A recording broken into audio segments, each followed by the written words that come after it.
And as you're working on yourself and healing yourself one step at a time, being in relationship with people that are also doing the work, that are also being healthy, will become more comfortable.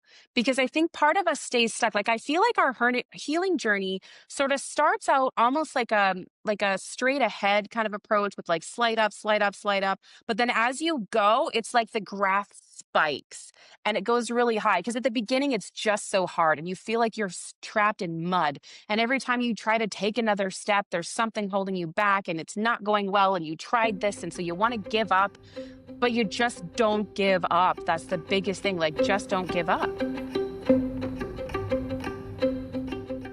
Hello and welcome back to Healing and Growing Hand in Hand podcast. I'm your host, Lisa Tickle, and our guest today is Amanda Carrasco. I said it right. Yay. It's good. It's very Every, good. everybody laughs at me. Okay, so I'm going to read her bio. This is very interesting. So Amanda is a family survivor of homicide and sexual assault who uses her experiences to impact the lives of her community and those impacted by the justice system. She is a successful global business owner, dynamic speaker, consultant, and leader who values community and justice. Amanda brings an opportunity to break the cycle of harm and restore our sense of belonging.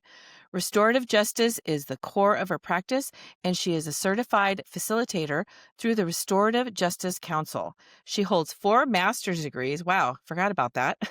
with with multiple nations, 2 of them in law. A powerful advocate, survivor, and storyteller who believes in the power of truth, healing, and transformation. And her book is called Becoming the Brave One: My Journey to Justice. Amanda, thank you for being here today. Welcome. Thanks so much for having me. I appreciate you. I'm super impressed. I even typed this and I forgot about that. And I didn't reread it before we Well, started the podcast. That's you impressive. forgot because now I seem normal. Like when you read all that stuff, you're like, Who is this person?" But you and I have had a chance to chat. And so now I Yes. seem like a normal person, which is really what I Totally normal. prefer to be. Yeah. I mean, as normal as can be, Right, like, exactly. yeah. So this is impressive. And Thank I you. have heard of the Restorative Justice Council. Yeah. What is that? Oh, share with our Yeah. listeners. So it's based in the United Kingdom. And so what they've done is they've sort of formed like an umbrella organization, and it's actually done really well. I've been very impressed with the work that they've done, because restorative justice can be, I mean, just like there can be counselors or, other people that fall under the umbrella but don't do a good job, let's say. So the Uh-huh. Restorative Justice Council is trying to sort of establish some standards when it comes to practitioners that claim to be, restorative justice practitioners. So if you want certification, there's qualifications and training you have to go through, Mm, which I think are really helpful. They also they're like a central hub of resources. They take on the education piece, like they're trying to get information out about restorative justice, what it is, how can you access it, what are your rights as a victim.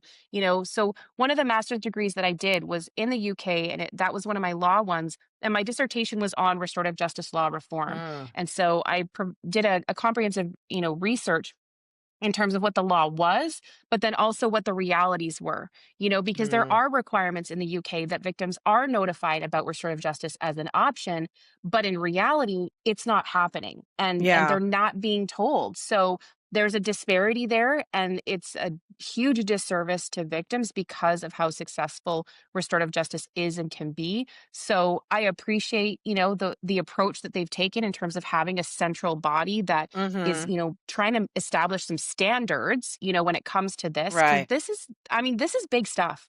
These are people's lives, right? And they've already been traumatized. There's Yeah. already been all kinds of things. So, like, you've got to take that with great caution and care. Mm-hmm. And, I've heard about people going through processes and things and having experiences that were not beneficial to them. And every time that I hear about it, it's because the practitioners weren't listening, weren't adhering to some of the safety standards and things like that. So so I think that kind of is really important.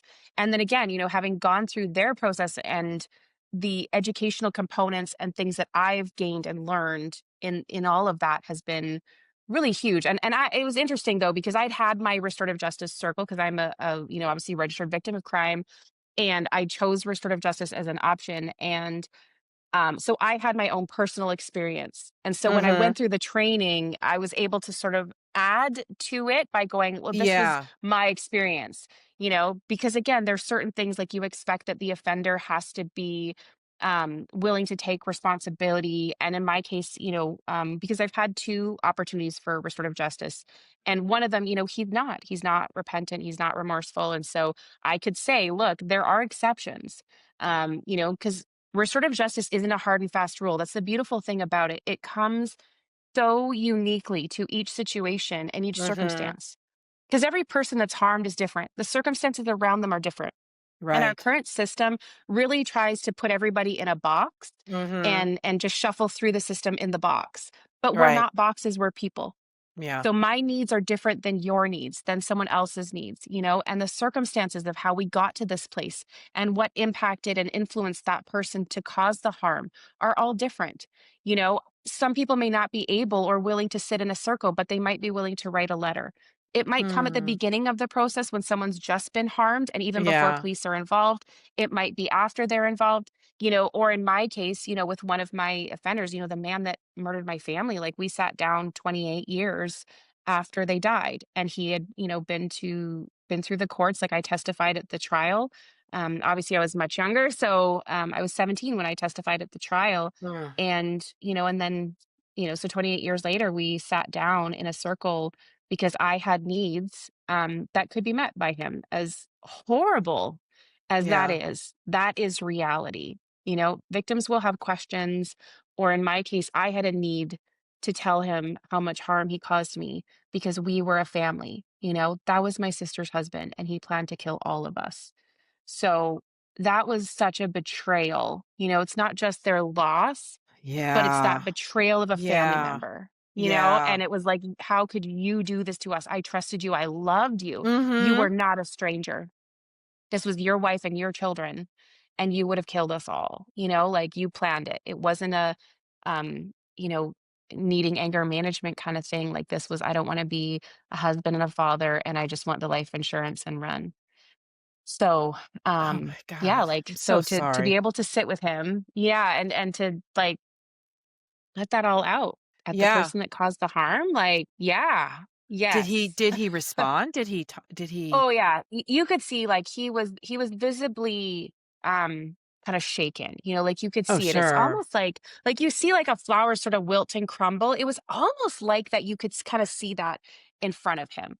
Um so that was powerful to me, that I could Mhm. have that impact on You had a him. voice. Mhm. That's the thing, right? You lose that as a witness, as a victim in our current system, Mhm. because you become a witness to your own crime. You're at the, behest of the prosecution. What do they Mhm. want and what do they need? They make all the decisions. You're Yeah. not involved. You're told what to do, where to be, how to be. In my case, and I talk about it in my book. One of the things that the prosecutor did and used me, and didn't tell me that he was going to ask me a series of questions. And I understand why he did it, especially because I mean, I have 2 degrees in law right now. I've got experience with this whole system. I understand why he did it. I don't hold any bad feelings against him whatsoever. Like he knew that my brother-in-law killed my sister and the kids, and, you know, um, and he wanted a conviction, like he was trying to Yeah. present the evidence. And Yeah. you're dealing with a jury. And so that's people, right? And people Yeah. are impacted. And so him asking me the series of questions, which caused me to break down on the stand and like Oh. lose it. Because I had to identify the bag that he carried one of the baby's bodies out in. And I didn't know he was going to do that. And I obviously Oh had my not seen that god. bag since then. Oh god. So yeah, I mean, I was destroyed. I was destroyed on the Yeah. stand, but it accomplished the purpose. Do you know what I mean? Yeah, And I so know. it's like I understand why he did it. I'm not mad at him for it, but like what a horrible process that we I had to mean, go through for all this. I was gonna say, and you understood it, and look how much it traumatized you. Imagine what happens to the families that don't understand it, Right. and I know, it is tricky for them. It is a difficult situation that they're in because they've got a case that their focus is convicting this person, Mhm. and unfortunately, the family ends up I know, like, they don't get questions answered, they don't get updated, there's things Mhm, withheld from them, and then mhm, when it comes to going to court, really don't know what's gonna happen when you're in court. I have a legal background, I didn't do criminal, but I kinda understand that, there's a strategy to everything they do, and it's for a yeah, good reason, but sometimes there's a lot of fallout as a result of getting to that end mhm. game. There's a cost, right? Like, there's a Yeah. cost. And like you say, like, some people don't even go through a trial process, like, if the defendant's willing to plead guilty, Mhm. they don't go through it. And so there might be things that don't come out. Like there was a lot for us that came out at trial, which was helpful to answer, Yeah. a plethora of questions. I Mhm. didn't go when I met with him 3 years ago, like I didn't go and ask why. I knew why. Right. Like that wasn't an issue for me. So there were a lot of questions that I got answered, but I know other victims' families. I have a friend named Jacob Dunn. He's from the UK as well. And he killed a man with one punch.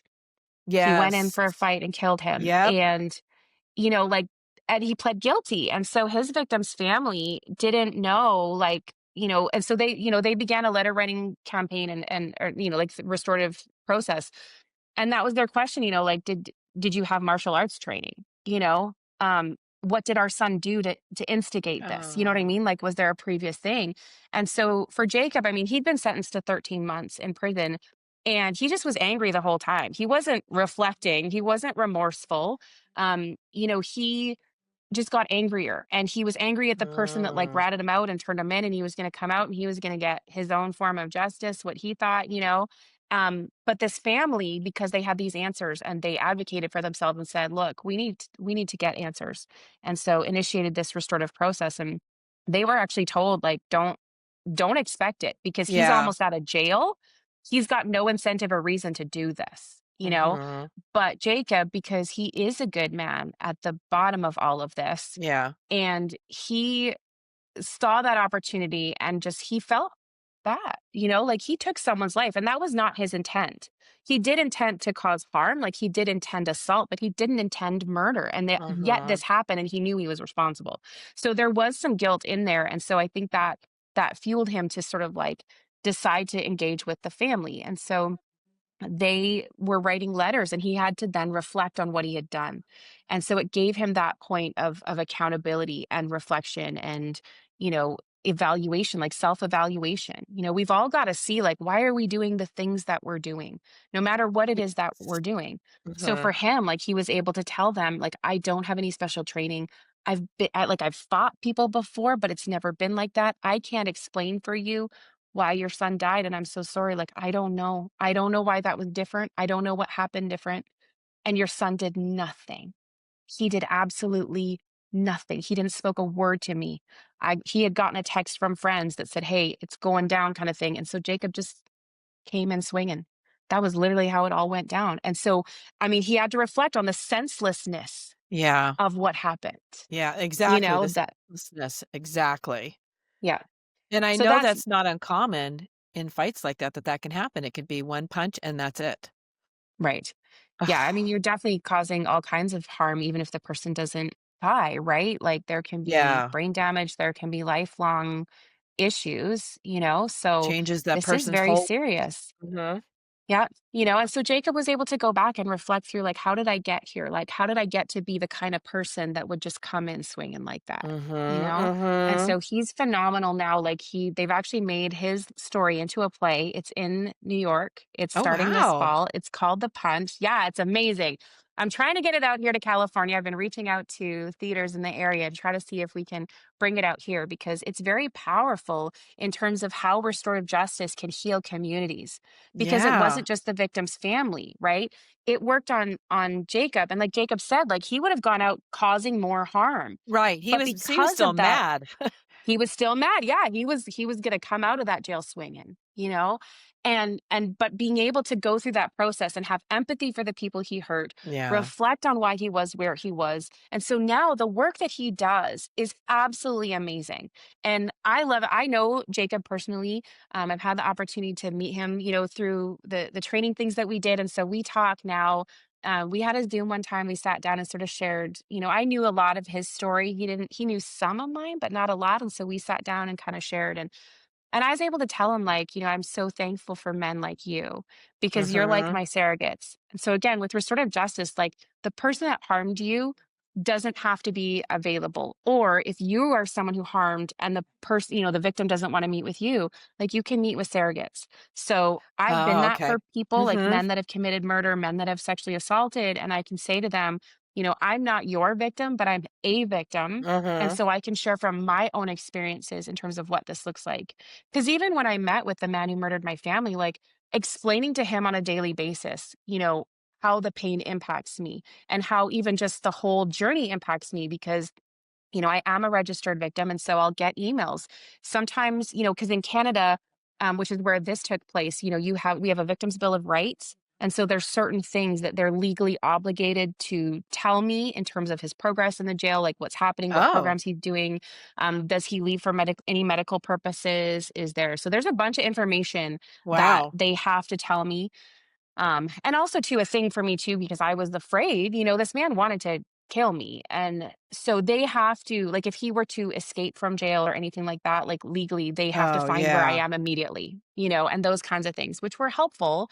But after meeting with him, I actually have a lot less fear. It changed things for me. So it was really, Mhm. really helpful for a lot of different things and things that I hadn't even planned or accounted for. I just wanted to kind of go in and like tell him what's what and tell him how I felt, but I ended up with a lot of these other things coming out of that, and that's pretty As common. as he did as well. And what I Yeah. like about this is that these men have an opportunity to do things differently. And I think Mm. that having the victim's family reach out to them and it's not, aggressive or, that they're just wanting answers that you know, I think it's a great thing. And look at what happened with him. He didn't go out swinging again Right. and get himself in Yeah. trouble. And you know what's an interesting statistic is that it's probably a low number too, but 90% of the people incarcerated have some form of childhood abuse or trauma. Oh, yeah, they're victims that are re-victimizing. Correct. Like, the 100%. trauma rates in prison are astronomical. Yeah. Like, it's huge, and so that's the thing, like, when I started getting connected to the incarcerated community, it had started with restorative justice. I learned about kinda, like, heard of it, and Mhm. then Simon Fraser University has a certificate program on restorative justice, so I started taking that when I started doing my very first law degree. And I met someone was in my class. He was in California, and it was COVID. COVID hit, so they had had a program that was in the prison, and he said, "Listen, like, we're zooming in. Do you wanna Zoom with us?" And I said, "Yeah, I'm really interested in what you're doing." And so I was Zooming in with them, and so I met, this group of people that were incarcerated. Some of them still are, some of them have been released. It's been really amazing to go and, like, hang out with guys that are Yeah. free now, and so, I got sort of connected to this whole community, but, hearing their stories and what happened to them, gave me some great understanding about how we've kind of come to this place. And it never justifies, it Right. never makes acceptable what they did. So I think Mhm. that's important people understand that. We're not saying, oh, it's okay. We're not minimizing what happened. The harm No. you caused was horrific and horrible, Mhm. but we can't take it back. And so what we can do, like a huge need for victims is to know that these people are not going to harm anyone else ever again. Right. Like that's significant because we know you can't go back. You can't unharm me, but I sure as heck don't want you to hurt somebody else. So Mhm. how do we do that? You know? Mhm. And so knowing like how we've gotten to this place and being able to address those things is very significant in terms of not perpetuating that harm. You're right. I mean, even things as simple as like, my own biological parents. I mean, they, generational cycles of trauma, right? Yep. Things Yep. happen to them, they Yep. did things to me, and I talk with my kids and like it's not even a joke. Like I'm serious when I say like I'm a better parent to my younger kids than my older kids. I have four. And I said to my older kids, like, when I had you guys, I knew everything I didn't want to do. And yet, when I became a parent, I did those things. I know. I can say you don't know any different, right? Like you Right. just don't It's your know. normal. It is your normal. And so when you're in those moments of like anger or whatever, because Mhm. something's happened, you go into what you go into this default mode. Mhm. And so I started seeing that come out and going, "Oh God," like, Yeah. and so then like got like met with like a special, parenting therapist, was reading books, was going to moms groups, all kinds of things to try to figure that out and work on like how do I stop this. But Yeah. my first two sort of and I certainly am not a perfect parent to my younger two by any stretch, but better. Yeah. Like More there's a aware, lot of things that that's I for don't sure. do. Yeah, I've Definitely worked more through a aware. bunch of it. So, Yeah. it's really it's that same concept and same idea. Like there's reasons why, people are robbing, stealing, murdering, Right. raping, Mhm. and that's a big thing too. Like when we look at men committing sexual assault, the statistics of them having been sexually assaulted Yeah. are significant. And I feel like we've failed men because they don't Absolutely. have safe spaces to talk about that. Absolutely. Like 100%. and so it's why we're seeing these things perpetuated Mhm. because we Mhm. can't address it, we can't talk about it. And if we don't, then the cycle continues. Exactly, So, exactly. I've had some amazing men on my podcast who are doing some of the work, who are creating these wonderful, safe places for men to meet because it's true. Men have it's different for men. It's very different for mhm, men than it is for women. I'm not saying yeah, one's better, one's worse, whatever. I'm just saying it's different. There's a different set of rules that men have that women have. And I know my experience in working in the workshop. When I went to my workshop, my healing workshop years ago, there was also a men's group too. But what's interesting is we did our group like 2 to 3 times a year and they did theirs like once every 2 years or something like that. So there's this lack of commitment on their part, and I'm sure there's unfortunately a lot of shame and stuff that goes with it, which makes me angry. Um, mhm, but we do need to give men more space. I mean, we've really done an injustice for them, and this whole macho thing that so many of these men have been raised in, and just suck it up, Buttercup. It's no big deal. Um, yeah. Don't talk we've about done your feelings. don't Don't, you like, can be angry. You can be angry, but that's it. You can't have any of the yes, other you can't emotions. have the Don't others. cry. Don't. And so we've done a lot of damage as a result of that. And I think you're right. And I would love to see more help for them. Mhm, And but it has to be a safe place for them because there's such deep, deep shame. yeah. Such deep shame. Yeah. And I think so right now I work in a nonprofit that I start well my partner started Chris Johnson. He's an incredible man. So we have Sharp Circle and it's in California. We've been working with juveniles that are incarcerated. And I mean, this was Chris's idea, child, like this is all him. But he sort of approached me with the idea and said, "Hey, like, will you help me with this?" And I was like, "Yeah, this is brilliant." So Chris is one that I got to know through that incarcerated community. He was sentenced to 65 years and was released after 15 because Wow. of a series of armed robberies that he did. And he and a group of people, there's actually a documentary on Netflix right now. It's called Songs from the Hole. Ooh, And I love those. yeah, yeah, check out Songs from the Hole. It's great. So it centers around 88's story. And I haven't actually met JJ in person. Like I know all about him because of the community, but I haven't met him in Right. person. But Richie Racita is one of the producers, phenomenal guy. Richie started an organization called Success Stories, and Chris and Manny and 88, all these guys, they started this program in prison because they were doing that reflection piece of how did we get here. And so Mm. Chris saw sort of like how the toxic masculinity piece influenced him because he Yes. felt he needed to provide for his woman, he needed to provide a lot of money, and he needed to be this whole bravado, like the whole Right. thing. And so he saw all of that as the contributing factors and was like, okay, how do Yeah. I deal with that? So he's an incredible guy. And so right now, like our nonprofit is working with young people that, we provide a mentoring program and we do a life ownership program, which is walking alongside them, addressing the factors of how did we get here, taking responsibility for the harm that you caused, and where are we going. Yes. So we're excited. We've just got our first couple of youth because it's one thing to work with the young people incarcerated. That's great and it's good, but they're in a bubble. And so once Correct. they're released into Yes. the community, right, there's all these factors and all the goals that they made inside may not Right. matter because you've got all this influence and pressure. Yes. So we've just been granted by the city of San Francisco to work in their reentry program. And so we've had our first two youth that have come out in the community. And I'm so excited about it because I mean, what we told them is like, you guys, our program is only going to have so much impact. But if you let us and trust us, which they have, to walk alongside these youth in the community, and let us help them, implement these goals and dreams that they had. So we're helping them get set up with housing, tangibles, taking them grocery shopping, working with them on budgets, providing the mentoring piece and a Ugh, safe space. Cause I mean, they've got their parole officers, but yeah. they can't always talk to them. Like if they No. were fully open and transparent with them, I mean, they could end up back in the facility. Whereas they could talk to us and be like, listen, I was hanging out with so and so last night, which now we know are not places they're supposed to be or whatever. And you'd be like, okay, let's talk about that. Like what's happening with for you? Right. Like why were you there in that space? What do you need in your life right now that you're getting from that in that non-healthy way? And how can we fix that and find it in a healthy way?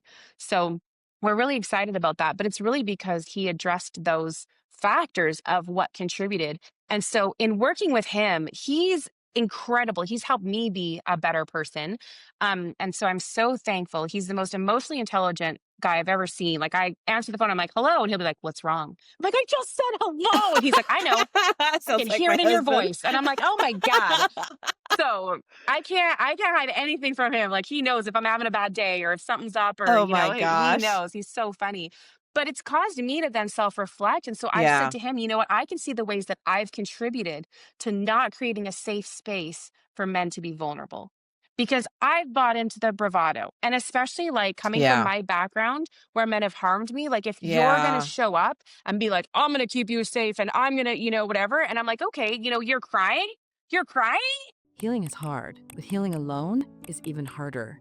If you're craving connection with women who get it, the women's healing community is here for you. There's no judgment, only real conversations, healing tools, and a circle of support. Click below to sign up now. Yeah. Right, right, right. Yeah, we do need to create a safe space for them and we do Mhm. need to do a lot more. And there were some questions I had in Crying on a my first date about your ex, though, that's out. That's not it. What's that? Remember when you shared before we started recording the whole piece about like that you went on a date and the guy like on the first date like cried about his ex? Yes. Yeah, that's out. That's That's too much. That's that's not the somebody same who's thing. Yeah. not yeah, yeah, that's not the same thing at all. No, It's not. that yeah, it was funny, we were sharing about dating before the recording started, and I was telling her that, bless this guy's heart, we were going on just a meet and greet, and we sat down, and he immediately started crying and sharing with me about his ex, and it was an hour and a half conversation of him crying about his ex, and I at the end of it, I just said, "You know what? I don't think you're ready to date. I really think you need to work on this some more." Bless your heart. I felt so bad for him. But Yeah. anyway, dating. Um, you But know, that's not what I'm referring to when I say that I need to mm, make y- space that, men can cry, but yeah, not that yeah. way. No, not that way. No, no, no, no, Not that no. way. No, not that way. Do you have unexplained tension, fatigue, or even gut issues that never seem to go away? Sometimes your body remembers what your mind tries to forget. Join our Women's Childhood Abuse Healing Workshop, where we'll help you tune into your body and begin healing from the inside out.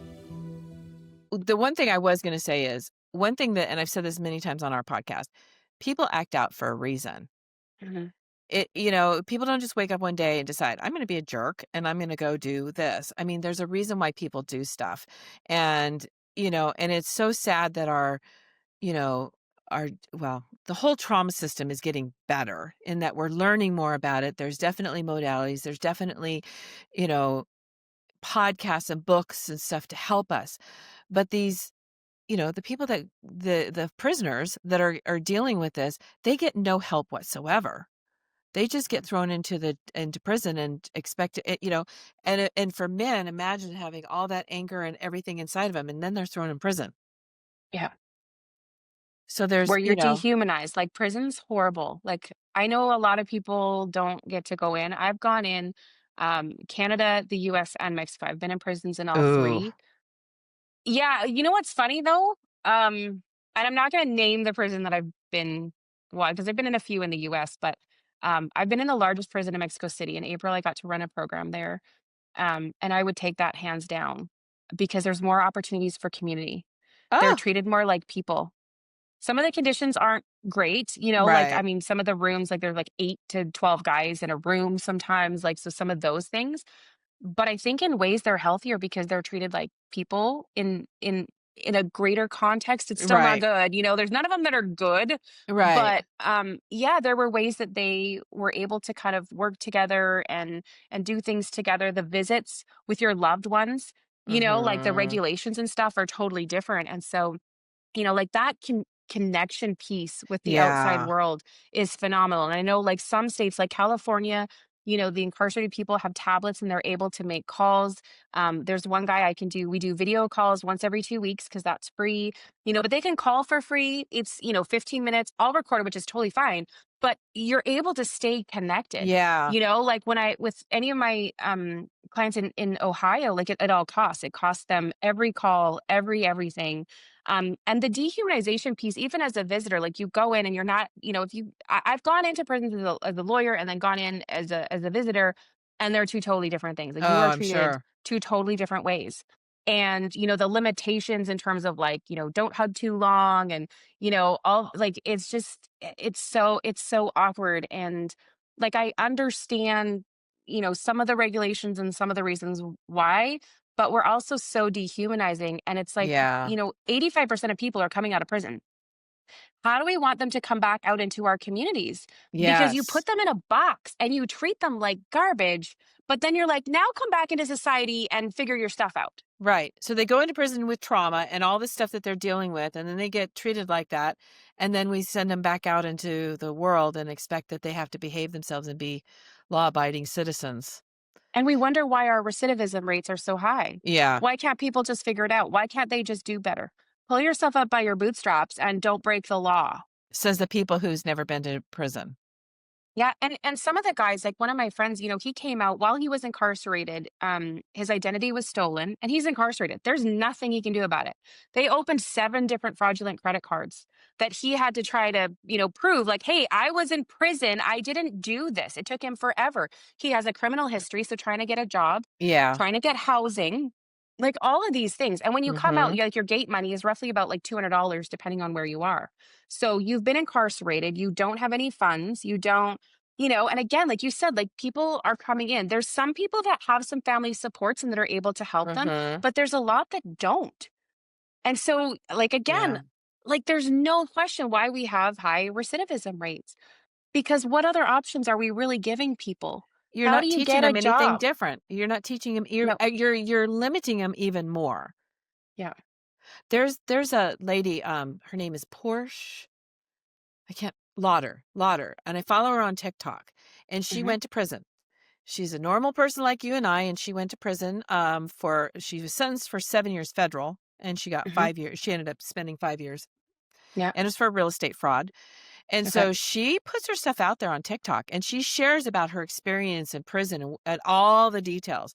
And one of the things she said on more than one of her postings is, "When you walk into that prison, you are absolutely separated from the rest of the world.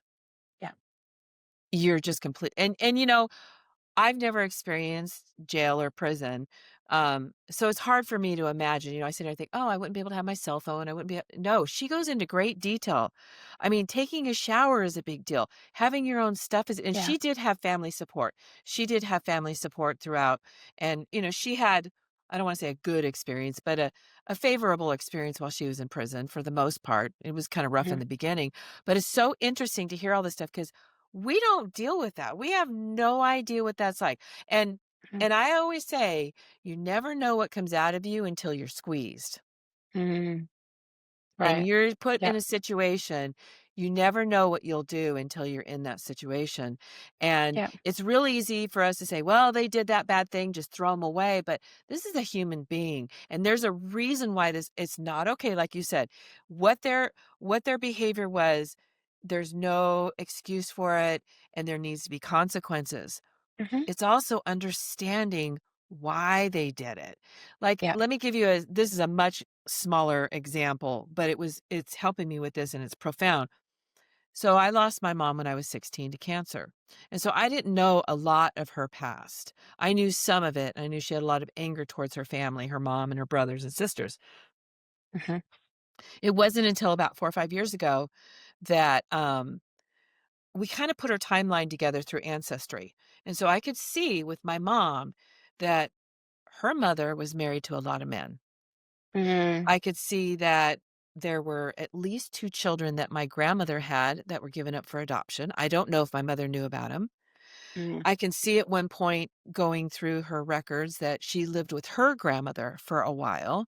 So I putting this all together and it hit me like, oh my God, no wonder my mom was the way she was. Like, could you Right. imagine back in the day, the men that were around my mom who knows what happened?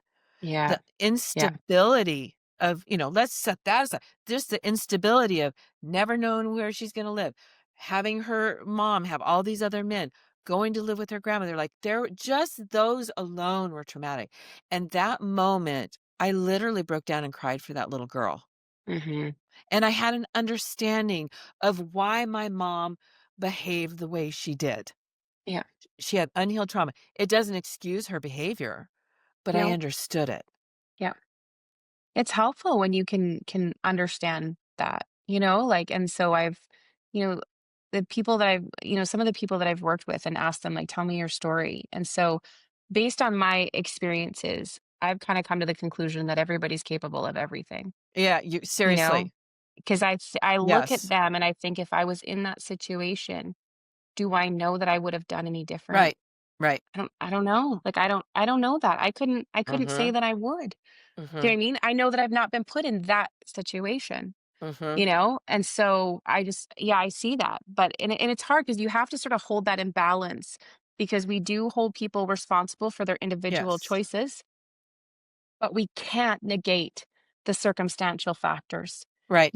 in terms of what's there. And so that's where, like, we as a society have to do better, because we want to create the circumstances for people to be able to be their best selves. Mhm. People are not their best selves and making their best decisions when they're, fighting to try to find food and housing, when they're being abused, when they're, they don't have places to belong. Why do we have gangs? Because it's a place to belong. Right. It is a Exactly. place to belong. It provides community.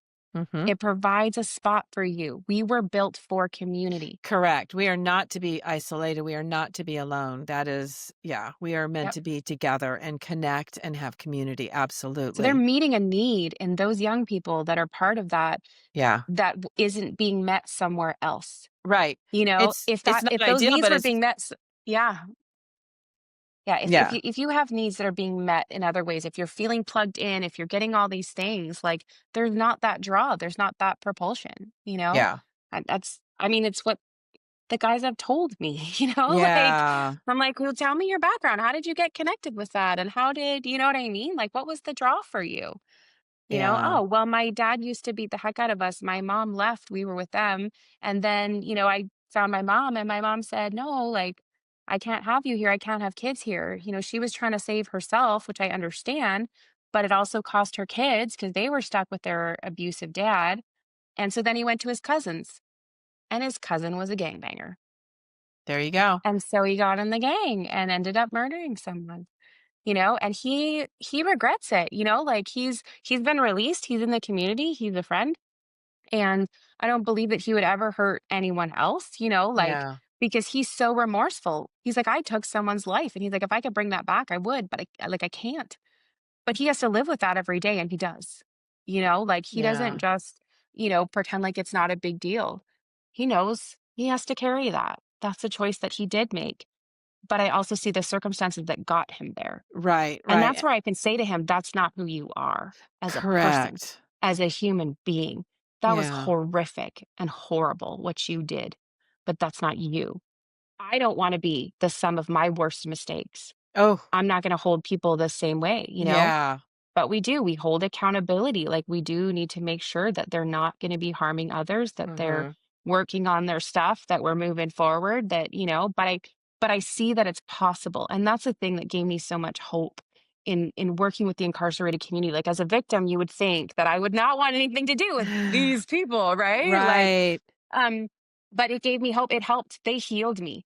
This community healed me. And that's part Mm. of why I'm like really passionate about, rights for defendants, for, a change in how we do justice, what our Yeah. prison system looks like. I mean, number one, we're failing victims.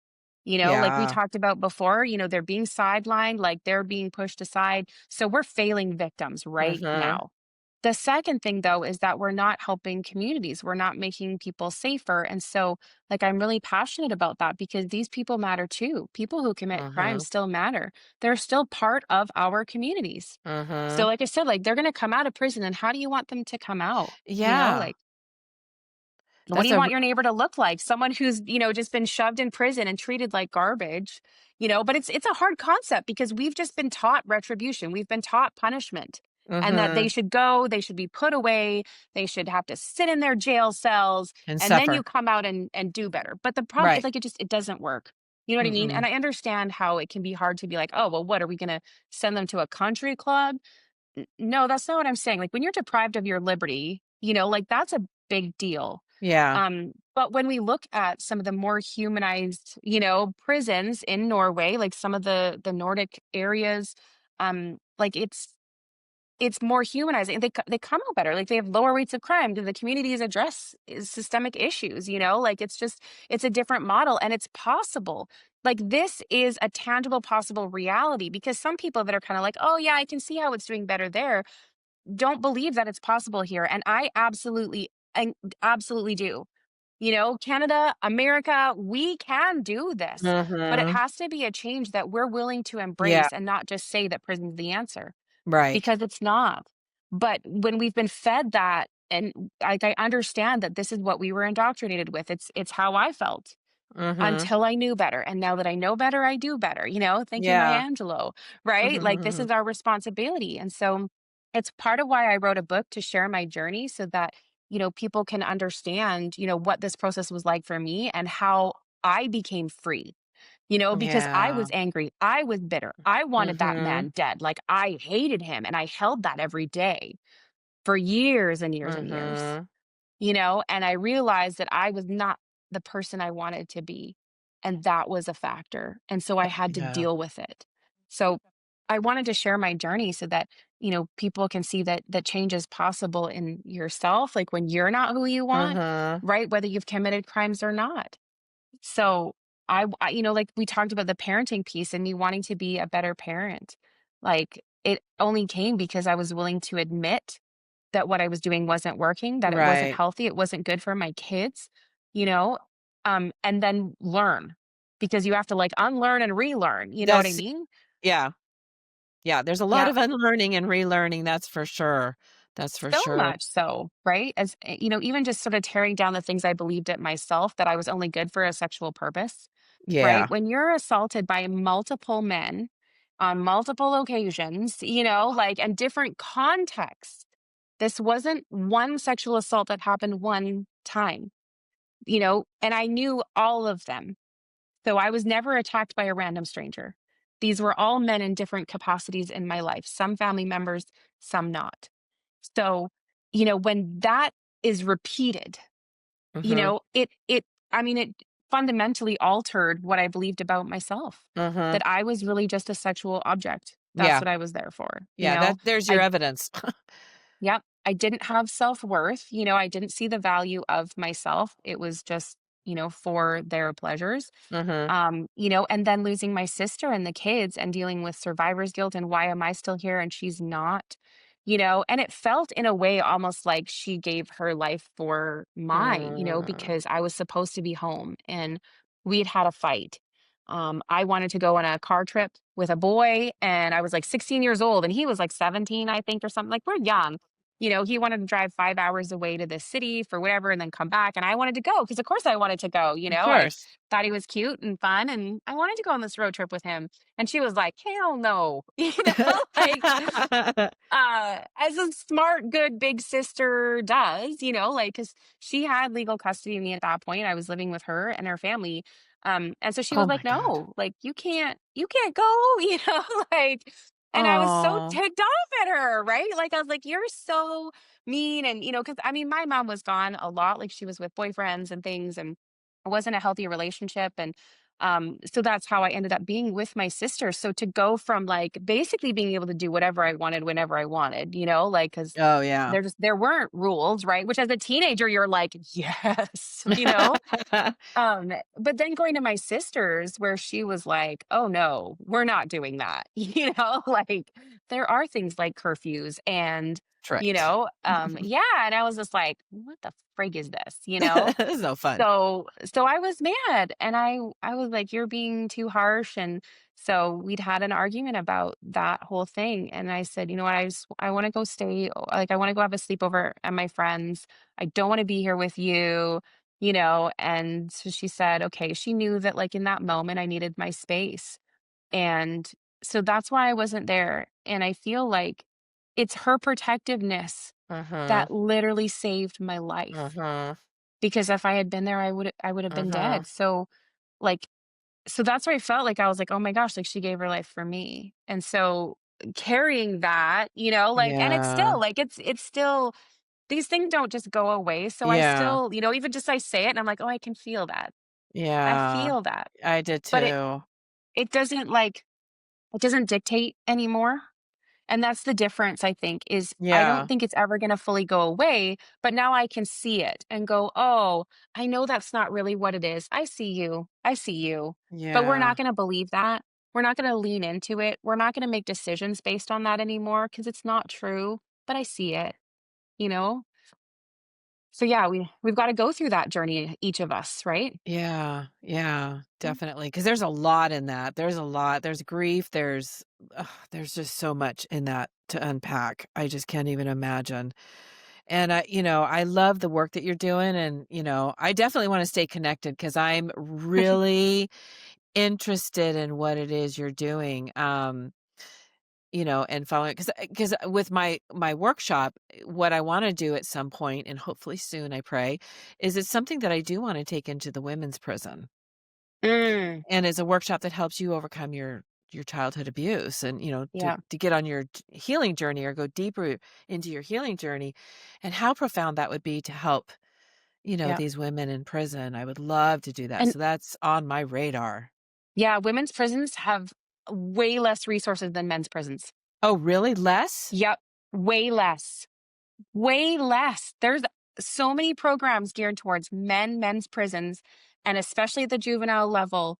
We've been told. So, I mean, we're trying to work on that, address that. I'm actually Yeah. going to launch a campaign. I was talking with my team about it yesterday.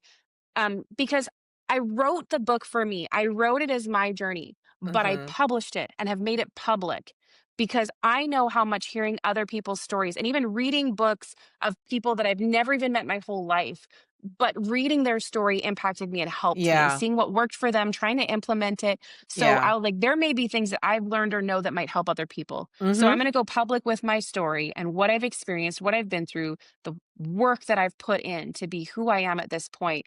And so I want to launch a campaign and I want to get the book into every prison in Canada and the US. Ooh. I drew up yesterday the list. Yeah, and it's crazy. I think there was like 6 or 7, maybe 8 in Canada, and the one thing was like 444 in the US. Like, oh my god. My cow. Yeah. Yes. And I mean, Holy obviously cow, you guys that's have a bigger population, like I get yeah, that, yeah, and but that's that's nah. substantially different. It's yeah, yeah. So that's one thing that I wanna do God. is I mean, we haven't launched that campaign yet, but what I'm gonna do, because the book is just launching, so, I mean, I obviously don't know when, your listeners are gonna listen to this per se, but, the book is launching, and so I wanna get it into the hands of people to read it. So far, the people that have gotten it so far, it's been really impactful, which is amazing, and all that feedback is just it's such affirmation that, like, "Okay, you Mhm. made the right choice because it's hard and scary to, like, put this out there.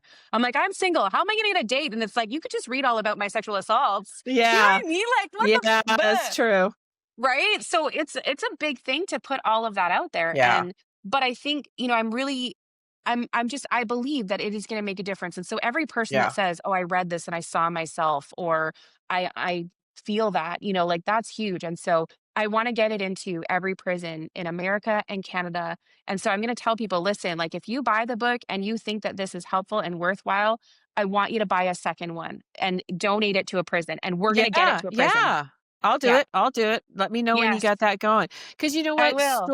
Stories connect us, and Yeah. especially people who, because I can remember back in the day when I would isolate myself and I wouldn't share my of course, I wouldn't share my story, Mhm. but if I heard someone else's story, all of a sudden I'm able to connect with them, and Mhm. so it's tough putting our story out there, but it is so important, and that's one of the main reasons why I did this is to get that out there so that people can know that they're not alone, like, for one, what you went through, you weren't the only one that went through it, and here's what happened, but also how, like you say, how you walked through it and you were able to begin your healing journey, and the same with me. And so we can share those experiences, and not everything I do will necessarily help somebody else, but maybe one or two things will. Maybe one Yeah. or two things of yours will help. So, our healing is kind of custom, but when we Mhm. hear other people's stories, it's like, oh, I'm not alone. Yeah. I'm not alone. Yeah. You understand me. You understand me. You get me. Mhm. And that's Shame where it wants us to starts. think we're alone. Oh, Shame wants yeah. us to believe Oh, that we're yeah. the only one, that we are some freak, that you know what I mean? Like we should just be hidden away in a closet. Like you don't belong here. Oh my God, that's a huge one for me all the time. You don't belong here. Like I Yeah. now have an adopted mom and she's like the greatest thing on the planet. I love her so much. But I know like I think there's only been one time that we've ever actually kind of had like a conflict. The rest has been pretty good, pretty, minors. And I just remember like in my head, like I was like, oh my God, it's not like she's gonna be mad. It's she's not gonna love me anymore. That Yes. was You go, literally what went yeah. through my head. I Yeah. was like, oh my gosh, like shame wants you to be like, you're gonna be rejected as a human Oh, yeah. being, Yeah, they're gonna abandon me again. That one's gonna leave me Yeah. again. They're gonna find out this thing about me, and then they're gonna leave. Oh, totally, I Yeah. totally get that. That still ruminates in my head, and I'm like, "No, stop. Mm-hmm. We're not gonna go Yep. there." But it's so Yep. true. It's just like they aren't gonna like me, they're gonna hate me now, and they're gonna leave me. Yep. She's not gonna want to be my mom anymore. Mm-mm, mm-mm. No. She's gonna Yeah, know because that. it's conditional, right? But Yes. yeah, it's so hard. Like, but that's to say, like when you do the work and at least now, like I think that before I had done the work, I would have heard something like that and I would have probably withdrawn. I probably would have like backed Yes. out of that relationship, which is super healthy and super affirming. And like I said, she's the greatest ever. And I think I would have just pulled out of it, out of that Yes. shame that she's gonna reject me, all that kind of stuff. But now I could see it for what it was. And Mhm. I could call it and be like, nope. And so then like the next day we just like talked. She wasn't even mad. You know what I Yeah. mean? Like she was just kind of like, oh, no, I totally understood why you said and did that. It's not a problem. And I was like, oh, what now? I Like know it was, it's so refreshing when you can have a conversation, you can have a disagreement, and then you can talk about Mhm. it. I mean, that's how it is with Yeah. my marriage because it used to be a screaming match. And it used to be Right. days of not talking to each other and anger and all that and just that strife and that ugh. And now Mhm. it's, with my current husband, it's like we have disagreements, but you know, we've never raised our voice with each other, and it's Mm. always done in respect. And, Mhm. sometimes the teenager in me wants to rebel and say something, but then I just go, I just need a minute. I'm just going to go over here and Yeah. I'm just going to go have a minute with myself, And Yeah. so it's so empowering to be able to do that and not what I used to do. And, I would end up hurting people. I didn't mean to. I didn't Right. mean to, but I Yeah. did. And I don't Mhm. like cleaning up messes. I don't like doing that. So I've learned how to do things different so that I'm not doing the cleanup as much Yeah. at Yeah. all. And it makes a difference. Like when you're with someone, and it could be that, like you say, like that spouse, or for me, like having that mom relationship that I didn't Mhm. have. Like my mom brought out the worst in me. I brought out the worst in her, I guess. Like she's the mom, but Yeah, she's the yeah, like adult. it was Mhm. just, yeah. And I didn't know, like, hey, like fighting, arguing, basically serving your mother and what she says and what she does. Was it Jeannie McCurdy? She wrote that book, I'm Glad My Mom Is Dead. I think that's what it was I've called. heard And that. I saw the title and I was like, "Oh my I know, god." that's But there was awful. also like, I think I need to read that, Yeah. And like, and I read it and it was just like, wow, Yeah. because it was so helpful because she just was kind of like, look, like these are the horrible realities, and it made me not be good.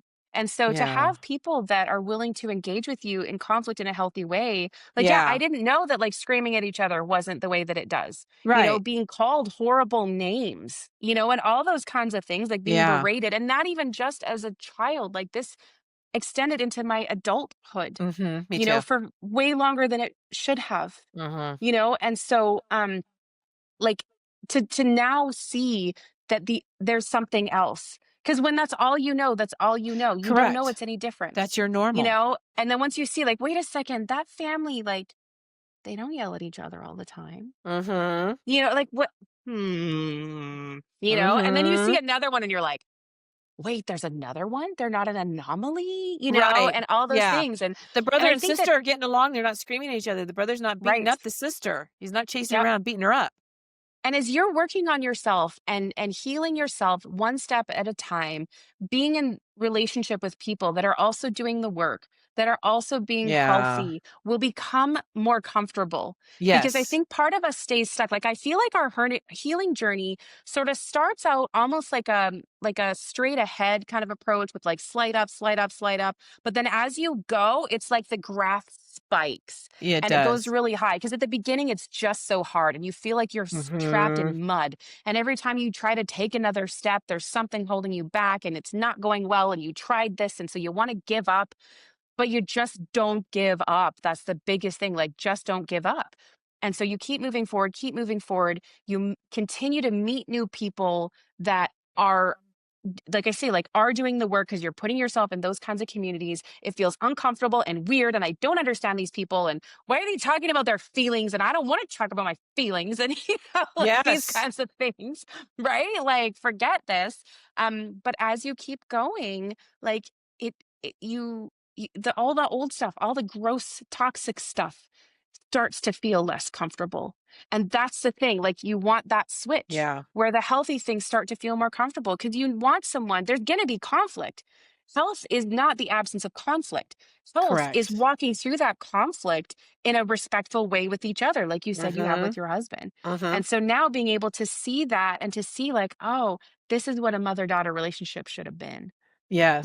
Like, I can call her anytime, and I know that it's, the conversation is actually going to be about me and what I need. Yeah.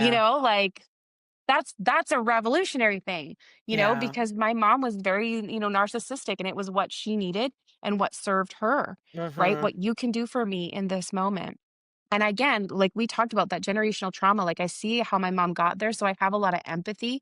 And I think that's what kept me in that relationship with her for so long, was Mhm. because I had empathy, because I knew Yeah. how bad her childhood was. And I knew that that's what fueled her to be there. But the problem Mhm. is that doesn't excuse her behavior to me. Correct. And so I needed to have those boundaries to say no. And then I needed to Yes. hold to them and be like, you will not speak to me this way. You will not treat me this way. This Yeah. isn't going to happen. And we finally got to that point. And so, yeah, it's been 5 years since I've spoken to my biological mom, because I Mm. just had said, like, we can't do this anymore.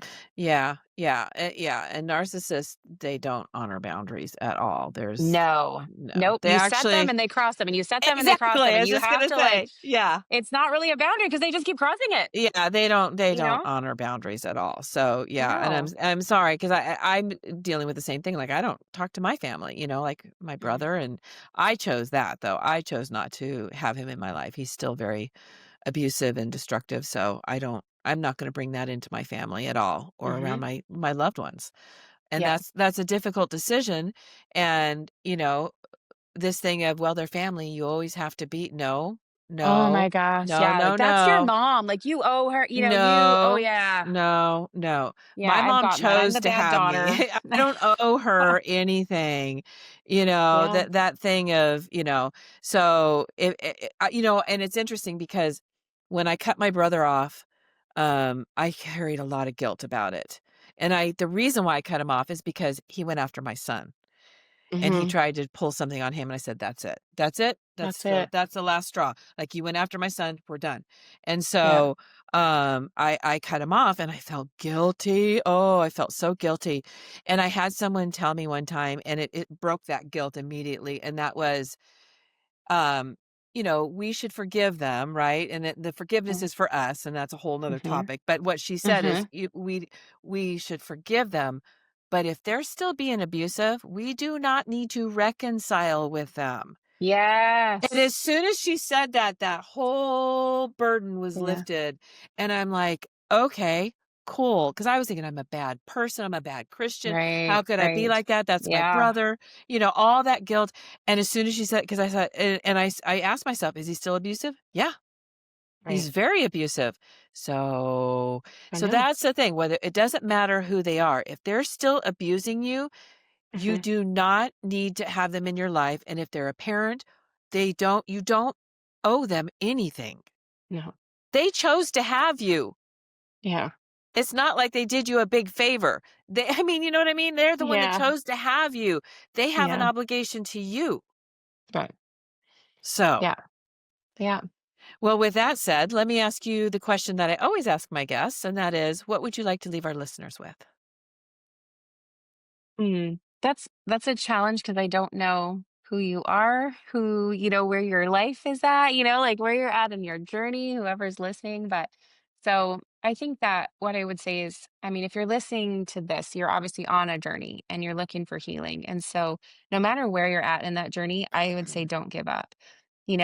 There's I mean, I've reached a point where I've like written a book, but I'm still on my journey. I think that Yeah. was one of the hard things I struggled with too Yeah. in writing a book because I was like, how do I write this book but not come across as saying like I have all the answers now? I know, I know, Like I know what? exactly what you're saying, like, No. that's why Like I'm always I saying, "I'm got still on my healing some. journey."